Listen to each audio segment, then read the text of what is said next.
தென்காசியில் திமுக வேட்பாளர் கலை கதிரவன் தீவிர பிரச்சாரம்.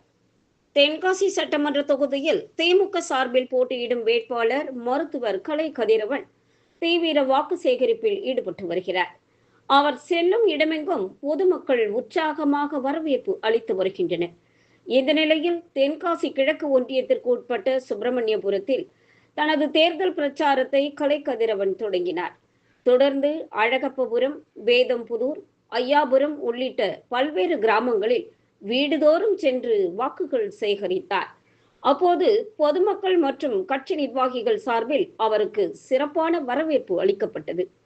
மேலும் ஐயாபுரத்தில் அமைந்துள்ள மூபிபா நூலகத்தில் அவரது படத்திற்கு மாலை அணிவித்து மரியாதை செலுத்திய அவர் பின்னர் பிரச்சாரத்தை தொடர்ந்தார். இந்த நிகழ்வில் தென்காசி கிழக்கு ஒன்றிய செயலாளர் அழகு சுந்தரம், கூட்டணி கட்சி நிர்வாகிகள், திமுக நிர்வாகிகள் மற்றும் பொதுமக்கள் பலர் கலந்து கொண்டனர்.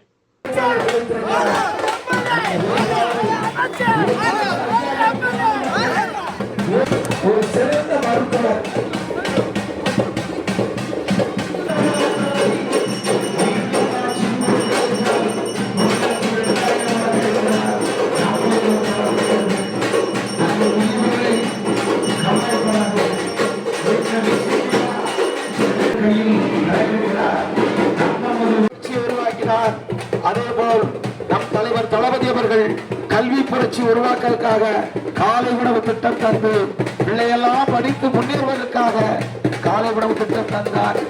அதேபோல் உங்களெல்லாம் பார்க்கறதே ஒரு மகிழ்ச்சியா இருக்கு.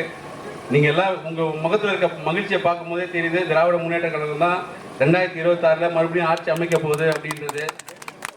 அதே மாதிரி நம்ம கழக தலைவர் அவர்கள் தான் மீண்டும் முதல்வராக போகிறாரு. உங்களோட கோரிக்கை என்னென்ன கோரிக்கை இருக்கோ எல்லாத்தையும் நிறைவேற்றி தருவதற்காக மட்டும்தான் திரும்பவும் திராவிட முன்னேற்ற கழகம் ஆட்சி அமைக்க போகுது. அடுத்த 5 ஆண்டு காலம் உங்களுக்கான ஆட்சி, மக்களுக்கான ஆட்சி அப்படின்றத இங்க நான் உங்களுக்கு தெரிவிச்சுக்கிறேன். அதே போல ஐயாபுரத்தை பொறுத்த வரைக்கும் சில கோரிக்கைகள் முன்னாடியே நம்மளுக்கு சொல்லியிருக்கீங்க. நாங்கள் இங்கே வர்றதுக்கு முன்னாடி, இந்த கிராமத்துக்கு வர்றதுக்கு முன்னாடி எஸ்ஏஆர்னு ஒரு பணி பண்ணிட்டு இருந்தோம். உங்கள் வாக்காளர்லாம் எல்லாத்தையும் எடுத்துட்டாங்களா? எஸ்ஏஆர் ஃபார்ம் ஃபில் பண்ணி கொடுத்தீங்களா? எப்படி ஃபில் பண்ணணும்னு தெரியாமல் கஷ்டப்பட்டு போராடி நம்ம வாக்கை காப்பாற்றுறதுக்கு நம்ம எவ்வளோ கஷ்டப்படணும்னு தெரியும். அப்போ மக்களை நேரடியாகவே சந்தித்தோம். ஓரணியில் தமிழ்நாடு, என் வாக்குச்சாவடி, வெற்றி வாக்குச்சாவடின்னு மக்களை தொடர்ந்து சந்திச்சுட்டே இருந்தோம். எது நடக்கிறது மக்களுக்கான ஆட்சின்றது உங்களுக்கு நல்லாவே தெரியும். திராவிட மாடல் அரசர் போன வாட்டி மகளிர் உரிமை தொகை தருவேன் அப்படின்னு சொன்னார். கொடுத்தாரா? இங்கே இருக்க மகளிர் நிறைய பேர் இருக்கீங்க, உங்கள் எல்லாத்துக்கும் 1000 ரூபாய் வருதா? இதுக்கப்புறம் திராவிட மாடல் ஆட்சி 2.0ல 2000 ரூபாய் கொடுக்க போகிறார்.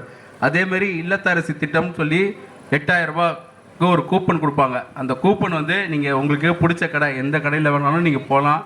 உங்களுக்கு என்ன பொருள் வேணாலும் நீங்கள் போய் கேட்டு, உரிமையோடு கேட்டு நீங்கள் அந்த பொருளை வாங்கிக்கலாம். அதுக்கான கூப்பனும் கொடுத்துருவாங்க.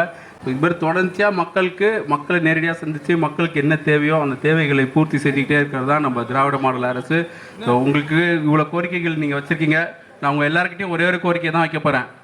2026 தேர்தலில் திராவிட மாடல் ஆட்சி திரும்ப அமையணும். அதுக்கு நீங்கள் என்ன பண்ணணும்னா 23ஆம் தேதி தேர்தல் வருதா, வாக்களிக்க போவீங்களா? எந்த கவலையும் வேணாம். நீங்கள் கண்ணை மூடிட்டு உதயசூரியன் சின்னத்தில் வாக்களிங்க. உங்கள் தேவைகள் எல்லாமே பூர்த்தி செய்து தரப்படும். அதுக்கு நான் உத்தரவாதம். நம்ம டாக்டர், நமக்கான வேட்பாளர், நம்ம டாக்டர்.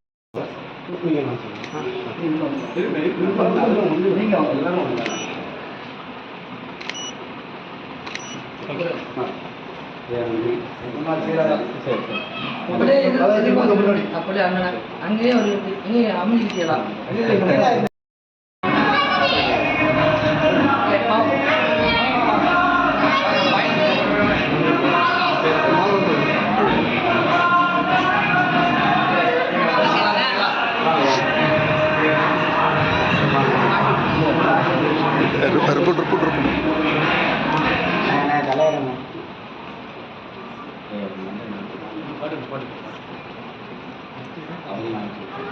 Ada